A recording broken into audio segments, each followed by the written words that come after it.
More now. I'm joined by 60 Minutes correspondent Lesley Stahl. Lesley, thank you for joining us. This is really interesting. First off, how is he doing now? Is he still in a coma? No, he's out of the coma. He was flown to the United States, and he's recuperating in Washington. How do they know he was poisoned? Well, they've never found an exact compound. He had Russian doctors who say he ingested some compound and he was intoxicated by it. They've searched, and so far they've not found it. They're still searching.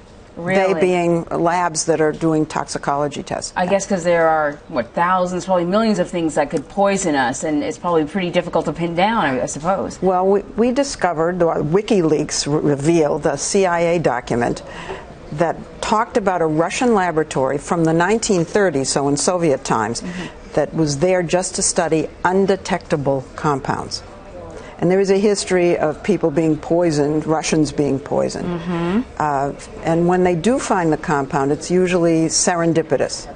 If you don't know exactly what to look for, it's particularly difficult. Oh, man, it's like it's sort of trying to hit a bullseye in the dark. Precisely. Almost. Wow. So Senator John McCain brought up Kara-Murza and the situation on the Senate floor. And he brought it up at a time when Donald Trump was really taking a lot of heat. He still is, sort of, for his bromance, right?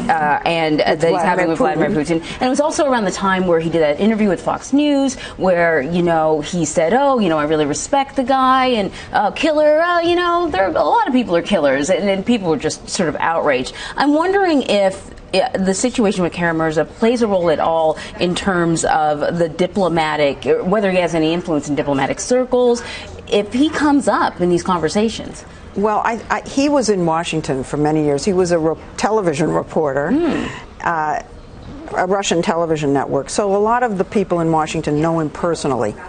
And that he was poisoned, allegedly poisoned, because we don't know the poison, allegedly poisoned at this moment in time that you mentioned, where there's so many questions swirling around the relationship between President Trump and President Putin. It's just so intriguing. It heightens the situation for this man.